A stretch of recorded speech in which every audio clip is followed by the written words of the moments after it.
Hour 2 Overdrive continues, brought to you by FanDuel, bringing you everything from the opening line of the final score. Bryan Hayes, Yo-Dog, Jeff O'Neill, Jamie Noodles McLennan, Dan Patrick coming up here in a moment. DP was down in Vegas all week.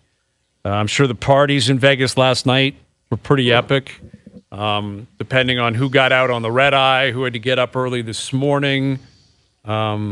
I don't know what would have been left in the tank. Like, if you were there for a week, are you partying last night, or do you just want to get out of Vegas? I think it might. I know my routine would have been right from the game. I did this at the World Juniors in the summer. Right from the game, red eye home. Just like, get me out of here. Get me out of here. Mm-hmm. And I had to do a quick change in the basement of the rink and get into a van, and I was gone. Gone. That's the move. I agree with you. After that long, just get out of it. Yes. Get out. Dude, get out of anywhere. You're away from home. Get me out. 4 or 5 days. Gone. Depends on how dialed up you are, though. What if you end up like being buddies with somebody and be like, hey, you're coming to the party with me type of thing? Like, I don't know. You probably stretch it. Yeah, that's true. If you have the insight on like the Chiefs after party, hey, Bono wants you to come by the Sphere. You're like, all right, I guess I could possibly do that. If I had a VIP pass to Taylor Swift and to hang out with the Kelces and that crew, Blake Lively, I'd go to that party. You'd be willing to adjust your plans. If I could go have a couple there before the airport, I would do that. Look at Jason Kelce. That's Jason Kelce in a luchador mask. The guy, I missed that. I didn't see that. Yeah, that's him. He's buckled in a luchador mask, a Chiefs shirt. He looks like what's the guy from The Hangover? Nacho Libre. Who's the bearded guy in The Hangover? Zach Galifianakis. Yeah, that's what he looks like. He's just having a great time. Oh, my God. I never saw that. All I saw, and this might have been earlier in the week, where Mahomes' brother was trying to get into did you see that? Where Brittany Mahomes? Oh, yeah. She was in like a VIP section. He was trying to get in, and they were like, no, That's a tough one. That's a tough one to Security. chew on, man. You don't get past security where, your sister-in-law's in there, and she didn't look overly concerned that he wasn't getting in either. Patrick Jackson Mahomes. He didn't get in? No, he was trying to get into Brittany Mahomes. Like, she had like a private table or whatever. They had security around, and like basically security was like, no. Sorry. Good. Well, we don't know the context of why he got denied or what. Like, he made guys, I got to bring up this one more tweet because these people are driving me nuts. All right. This guy tweeted me and said, how could you possibly say, he talked about complaining about grown-ass men complaining online, and then I only called for a 2-game suspension over a cross-check that could have went horribly wrong. It didn't go horribly wrong. Everything that happens on the ice can go horribly wrong. So get that through your head, because everything that goes on out there that can go horribly wrong. You could accidentally just slash the back of a guy's leg, and he could blow an Achilles out, and his career could be anything could go horribly wrong. So cut it out with these tweets. I know, but these people are insane. But we have a segment now. Is it mean tweets? It's not a big deal. You don't need to respond to everybody. I know, but he's like, it just the idea of the words. It's like certain words. It's like Scotty Scheffler yesterday. If I was golfing at the Waste Management, I was watching Scotty Scheffler, and he hit a shot, and you hear this voice clear as day. It goes, Scotty, you wear that sweater on Friday. Why are you wearing it again? And I was watching that.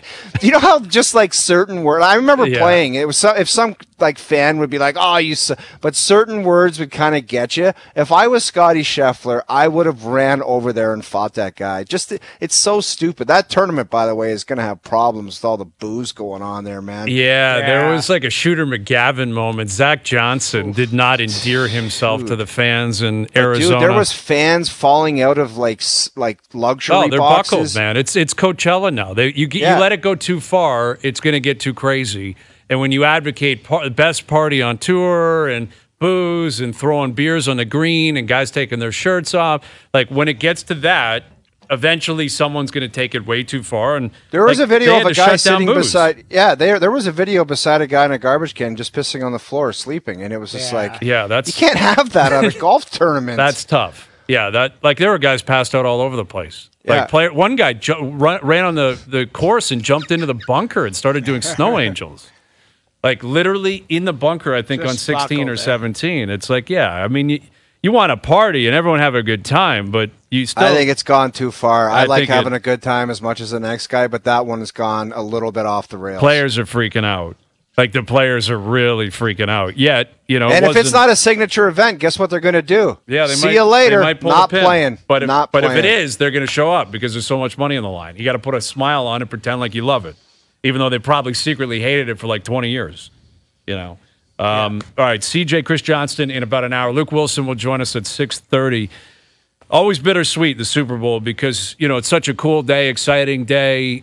You wait for the game plays out, and you're like, all right, we got a lot to talk about here. But then you also realize football's done for a long time. It's a long off season, and I guess it officially began today.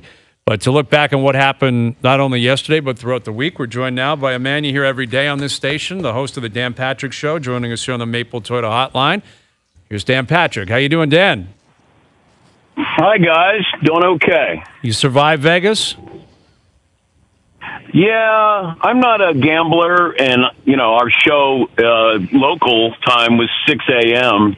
Can't get in too much trouble with those hours, but it was, you accidentally fall into a great restaurant. That's the beauty. But the weather wasn't great, but I thought Vegas did a really good job. So now that the game's played out, is there a moment in particular you think we're going to remember 10, 15 years from now?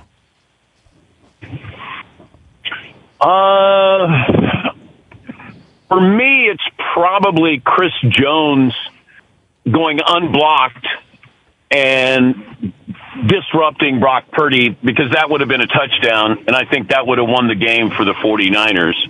And the fact that you miss, how do you miss Chris Jones? Mm-hmm. Nobody touched him, and he had Ayuk wide open, and that would have changed the game. I think the blocked extra point changes the philosophy of the Chiefs, but I think it's something, for me at least, getting into the nuts and bolts of it. It was Chris Jones, and Chris Jones has done this a couple of times. He probably solidified a Hall of Fame career last night. Yeah, I thought, I agree with you. I have no idea what the blocking scheme was down on that play, but that is a massive breakdown. I think the same thing applied on 3rd and 4 with, just after the 2-minute warning in regulation, where I think it's McDuffie comes right through the house unchecked. Yeah.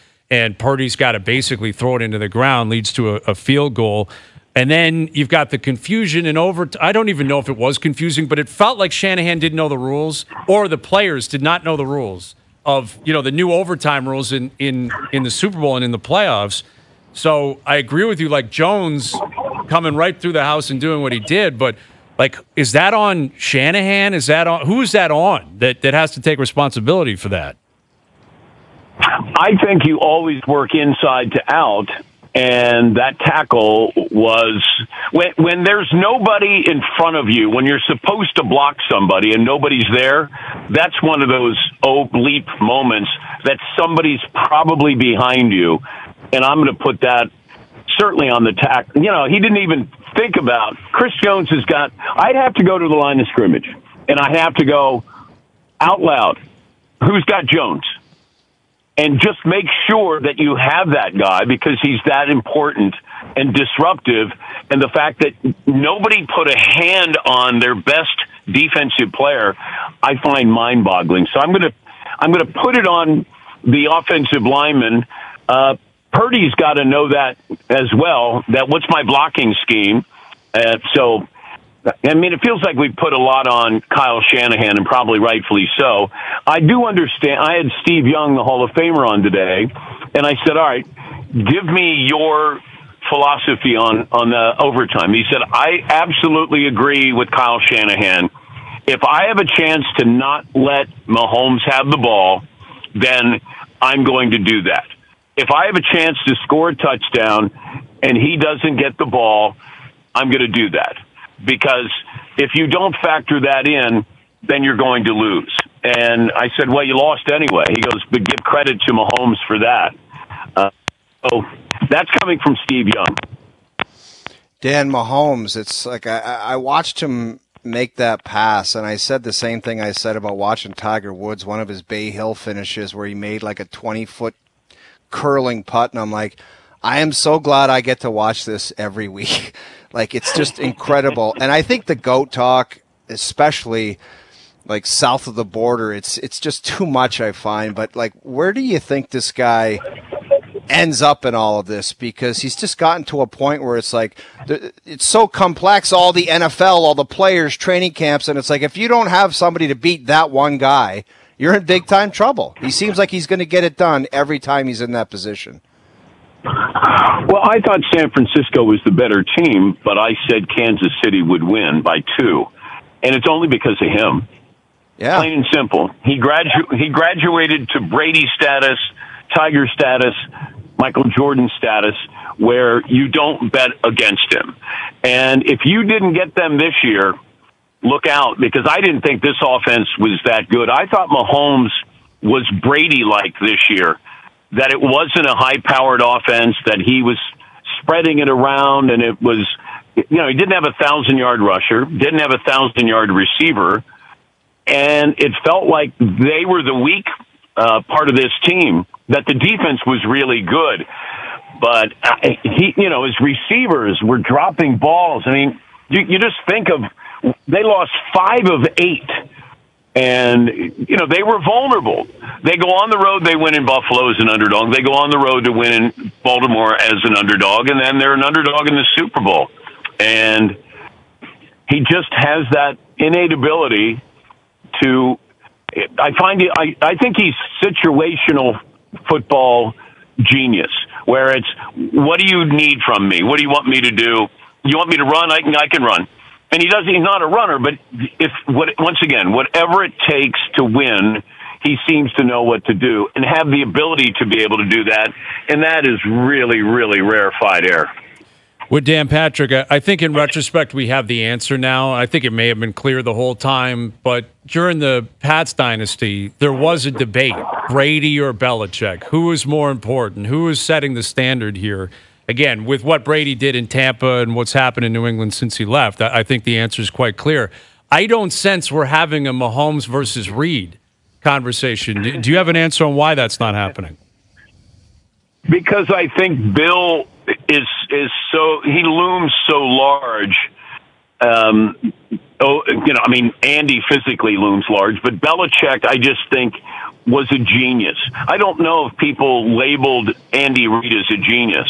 It's always, man, he's just a great coach. Man, Belichick would always take away your best weapon, and he'd outsmart you, and he, quarter to quarter, he could nobody says that about Andy Reid. Hey, boy, he can outcoach you. But I think he did. Yeah. In the Super Bowl. And I wondered about this, too, that at what point do we start to look at Andy Reid historically and say, is he there with Chuck Noll? Is he there with Lombardi? Is he there with Tom Landry or Joe Gibbs? And we haven't done that to him. And it feels like, because he got the Eagles to a Super Bowl and a few NFC title games. But I think we sometimes lean towards the player more than we do the coach in most situations. But in this case, I think we're getting close to equal footing there with Mahomes and Andy. And remember, they lost Eric Bieniemy, and Andy took over the play calling duties. Well, we've seen how that worked out. Mm-hmm. What did you make of the transaction between Travis Kelce and Andy Reid? It's a good thing Kansas City won. And I thought that Andy did a great job, that he knew Travis did something stupid. But he didn't allow that to, those comments to be voiced. It was like, he keeps me young and, he's passionate. He said all of the things that most of these old school coaches would not say. Could you imagine if Gronk did that to Belichick? Oh. Or, throw out any other, marquee player and a marquee coach. But I thought somebody does that to Mike Tomlin. I just can't imagine that they'd go, oh, man, got to love that passion. It'd be like, what are you doing? You embarrassed me. You nearly knocked me over on the sidelines. And the fact that, I mean, Travis Kelce had one catch for 1 yard, and I think that he was growing frustrated that he wasn't even considered in the offense. And to me, that's surprising because it feels like whenever Mahomes is in trouble, he just throws it to 87. But yeah, it's a good thing they won because that would have been, I think, a bigger deal. These former players who are analysts are trying to make it a bigger deal, but Andy won't allow it. Yeah, he did diffuse it quickly, and Kelce wouldn't reveal what was going on, even though I think most people kind of read the room and understood, why he was doing what he was doing, not condoning it. But it was right after the Pacheco fumble, and I think the fact that Andy Reid stayed on his feet helps too. Like if he fell, it explodes. Dude, that's a problem too. That's a real problem. Like if he falls, we were talking about it at the top of the hour, Dan. Like if he falls, if Usher falls on roller skates, like we're talking two of the more memorable falls in sports history, are we not? Yeah, and then you factor in the Niners falling on their faces again, right? With the late game blowing a double-digit lead. But you're right. If Andy has to be helped up off the ground, oh man, or Usher, like which one would you root for if you're rooting for just strictly content? Nobody gets hurt. Nobody pulls a groin.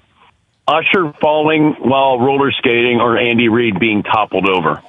I think it's Usher, man. I think the fact no that way, dude. Yes. Andy Reid toppling over is my vote. Andy Reid. Andy Reid.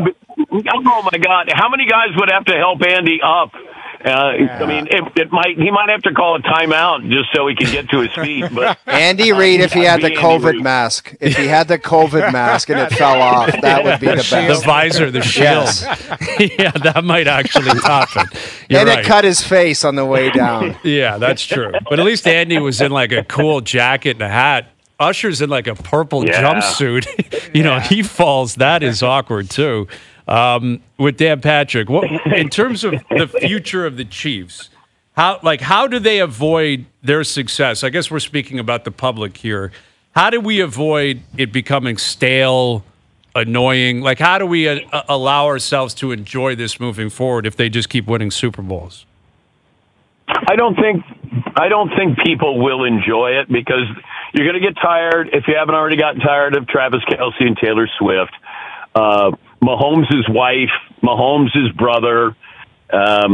It just feels like there's things that really get under people's skin already. And then you throw in the dynasty word in there.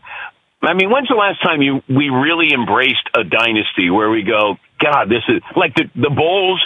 That was a dynasty that I think America embraced. They never embraced the Patriots.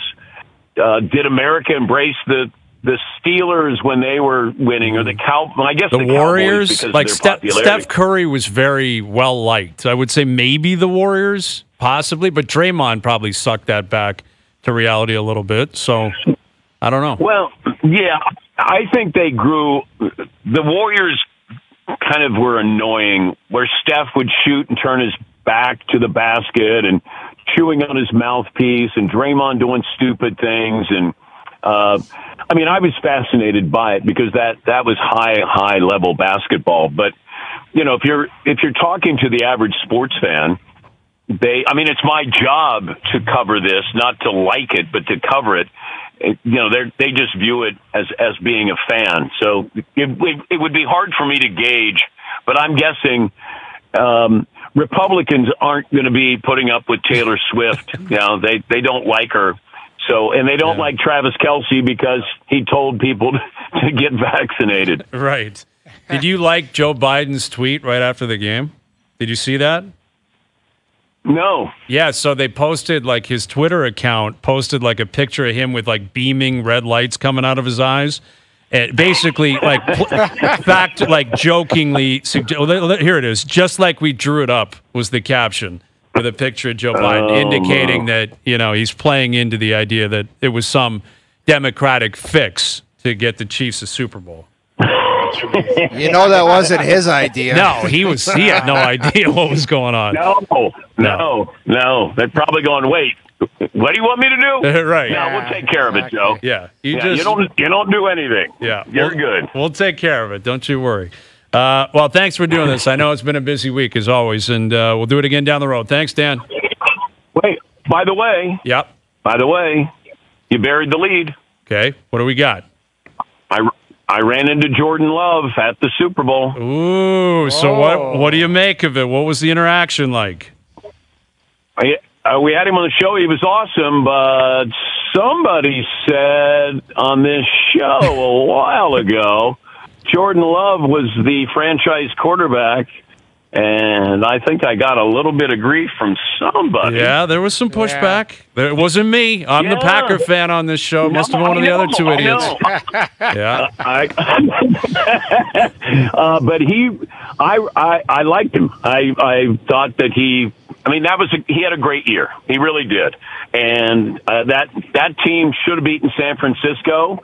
And, felt like he's ready for the moment to be the next great quarterback for the Packers. So, once again, thank you for having me on this season. I enjoyed it.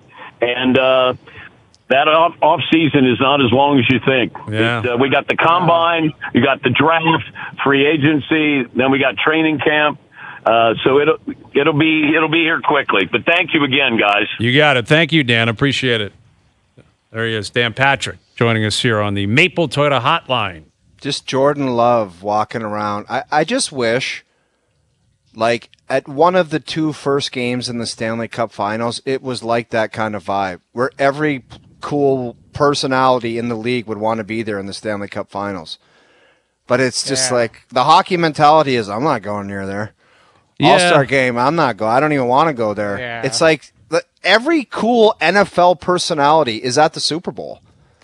And I get it. It's one game. It's a different beast. It is. It's It a is. different beast. But and it's a build-up, and it's a promotional thing. Guys probably have deals down there where they're getting paid to. Okay, then get together with the players and try to get them some sponsorship things to say there's going to be some kind of fan fest, media pub. I know they're all on vacation. I think it would be cool. Okay, let me ask you a question. Yes. I don't think you could do it with a 7-game series, but let's say you could. If they had a neutral site for the Stanley Cup final, all 7 games? Yes. Would it's you sign off on that? No, it's not fair to the fan bases. Okay. Well, that's what would need to happen in order for you to have McDavid come down and Matthews come down and build an event around 7 games is just too long. 7 games probably is too long. But yeah. I mean, that's the bubble. You just put fans in with the bubble, basically. Like that's what it wasn't at all. It was all either in Toronto or at Edmonton, right? That was the whole playoff run. Yeah. I mean, it wasn't just a cup final. But it would be 2 weeks. Would it be 7 games in 2 weeks? Yeah, probably. You play every other night, right? Yeah, and it's like it's too much. The whole It's never gonna idea of happen. the Stanley Cup final, it's a dumb idea. The whole idea is the one fan base, and then you go to the other team's fan base, and you got to win on the road and all that type of jazz. Doesn't work. No, I'm not. It's not going to happen. I'm just saying, if you're trying to create an event, I get it. That's how you do it, because what you get is that's where we're going. Sell the tickets, sell the hotel rooms, set up shop there. Where with the Cup final, 3 days before the Cup final even starts, you may not know where you're going. Yeah. Like if it's a Game 7 in the Eastern and Western final, you're like, we could be going 4 different places. I don't know where we're going. Let me ask you this question, Hazy.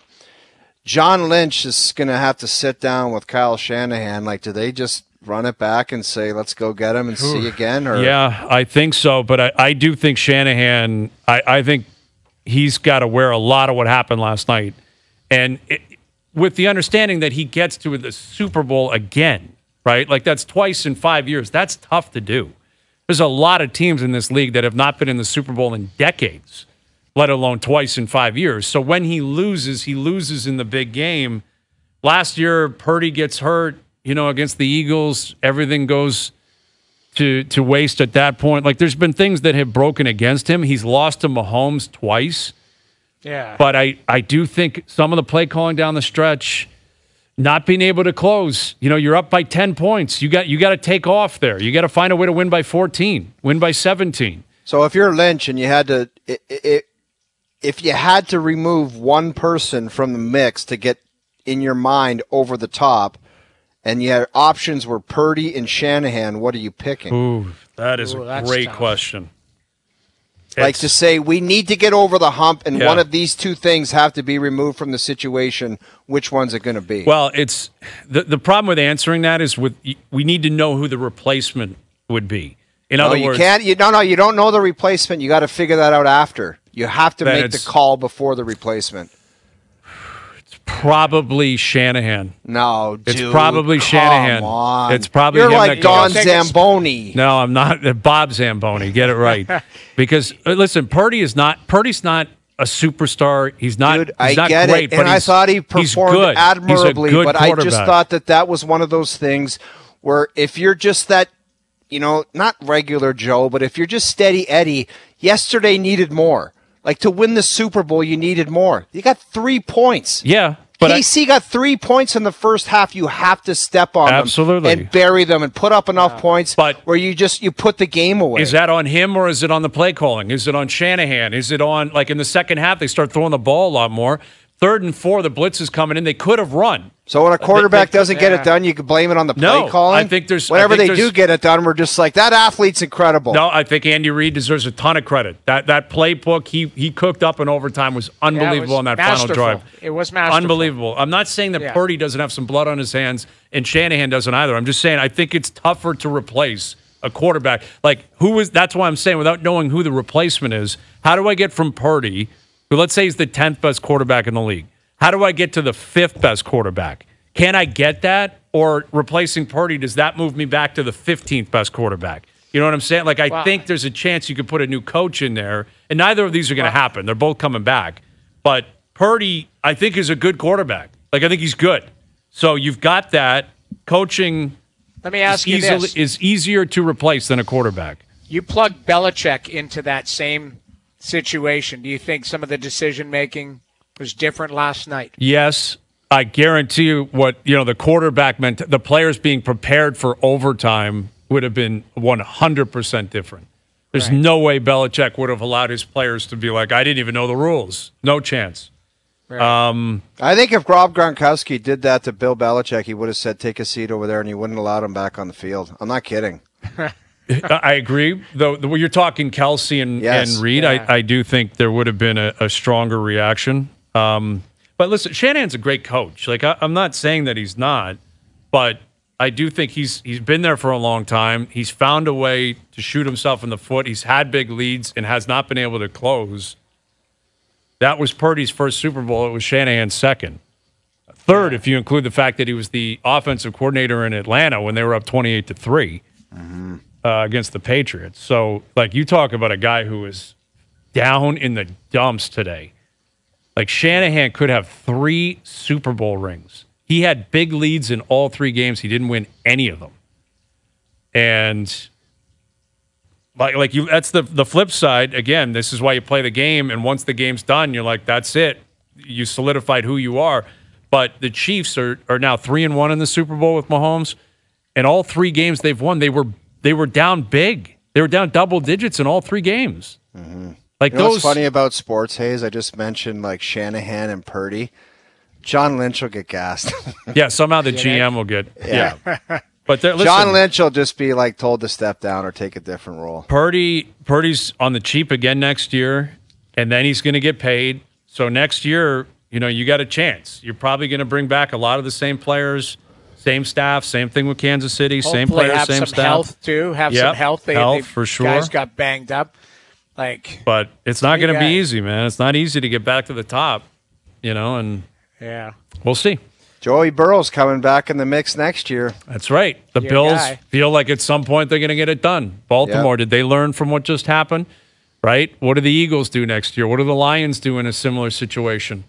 The Cowboys, the Packers, there's going to be teams that improve. Yeah. And they're chasing those teams, and, we'll see what comes of it. I wish as an athlete you can live more in the moment. My one time in the Stanley Cup Finals against Detroit, I just wish, because in the back of your mind you're thinking maybe you get a couple cracks at this throughout your career. That was my one chance, and it's if I had a different mentality, if you actually could look into the future and you say I'm never going to be back here again, I don't know if it would force your mental into playing better because it's just your only shot, but it's like that's the only shot you get, man. Mm-hmm. Yeah.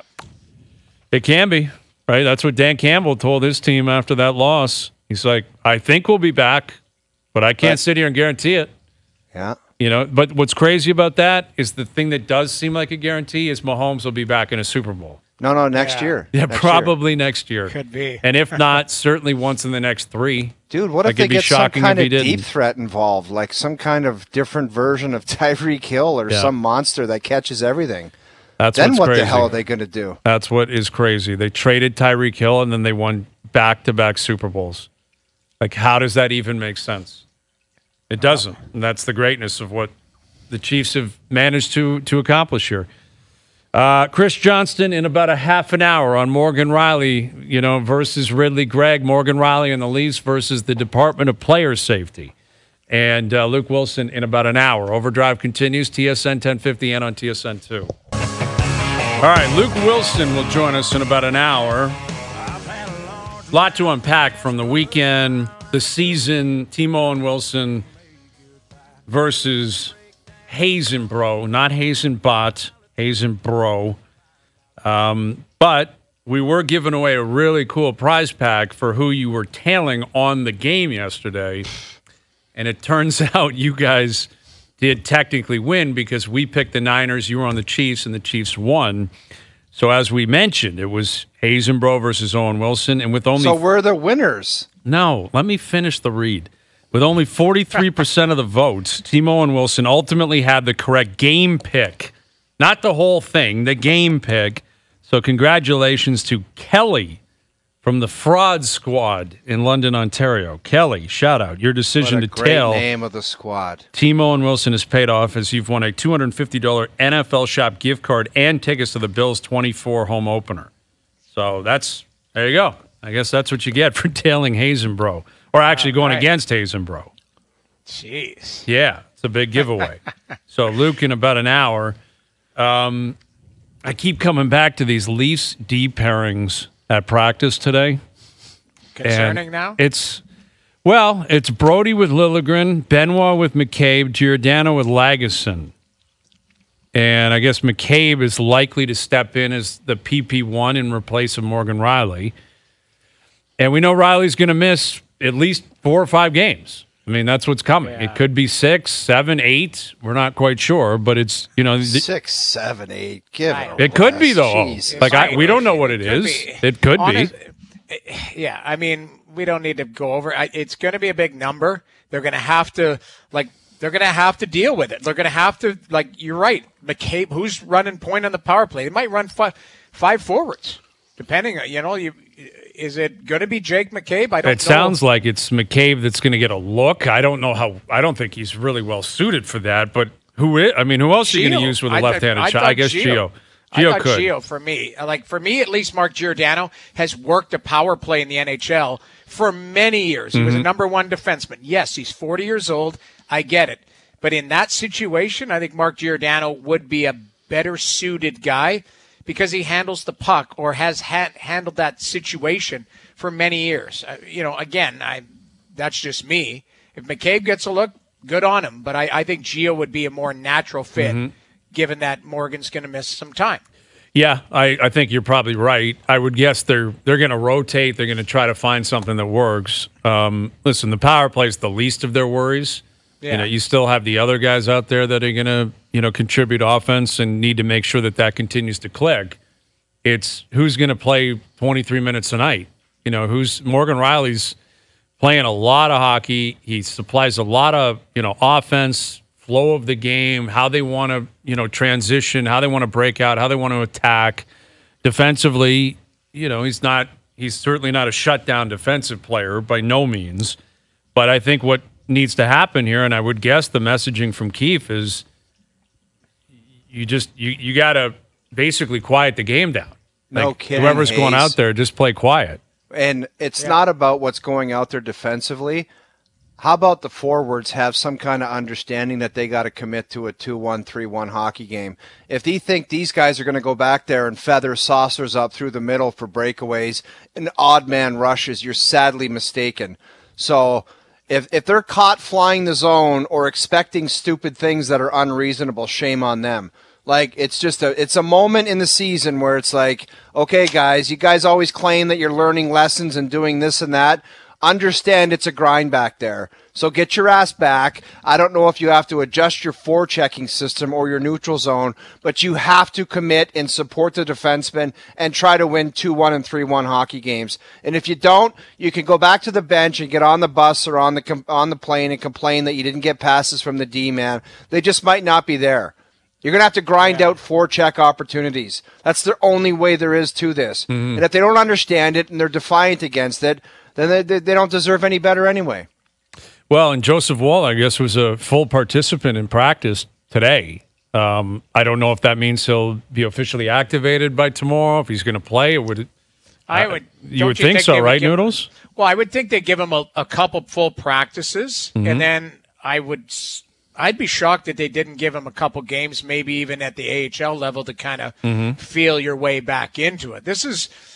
Is this 9-10 weeks he's been out? Like I thought it was December 7th, and what are we at Long now? time. February 12th. So I think we're months. coming up. Yeah, we're coming up on 9-10 weeks or whatever, 11 weeks. So you're jumping on a moving train as a young kid. To me, I would at least give him a weekend or something at the AHL level if I was them. But at least they could trust. Like, Samsonov's probably going to start Tuesday, would he not? Like tomorrow. So, if he gets a good start, like, I don't know where you're at with Jones. Like, did you? I didn't love it the other night. Like, he was okay, but I thought he made some good saves, and then there was some questionable. Like, I thought he made some really good saves, but I also thought there was one or two goals where you're like, nah, to see that. And that's what the Riley situation overshadowed everything.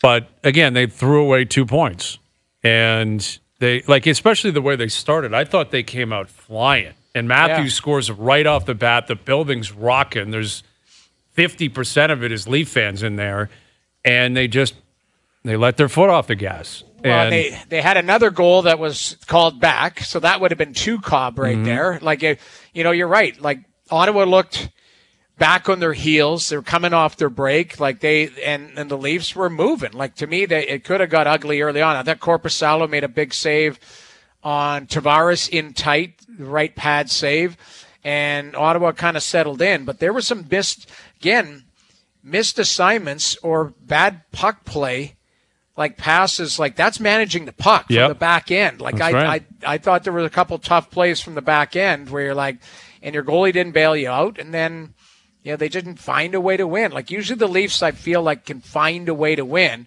Like that Josh Norris goal, they're showing it right now. That's a direct pass up the wall that's picked off, and then the Leafs sag back to the middle, and Norris goes through 2 or 3 guys. Like that's poor really defensive poor offense. defensive play. That puck control, puck management, whatever the hell they want to call that nonsense that happened. Yeah. Like, it's just, I don't know. You've been watching it all year, and I guess the coach said it right. 50% of the time we put out our A stuff. It's like, that's what you're going to get with this this group that goes out there. Half the time, it's going to be that nonsense. It's I don't know. It's listen, you got frustrating. 32 games, and they have not made their lives easier with multiple losses to Ottawa, multiple losses to Chicago, losses to Columbus. Like, those games, you're going to have a few of those every year. Every team does, but those are games, especially considering the context of a lot of them. Again, they're up early against Ottawa. They were up 3-1 in Chicago. Chicago doesn't beat anybody. You're up 3-1 and you lose. Those are the kind of games that you look back and it's like they should have 4 or 5 extra points to give themselves some breathing room, but they don't. And they're self-inflicted wounds, and now you've got Rielly who's going to be out for an extended period of time, and you're sitting there, you're tied in points with Detroit, you're a point back at Tampa with games in hand, but the Islanders, they're right behind you, and who knows? Jersey, Caps, Penguins. Like, I still think the Leafs are one of the 8 best teams in the East.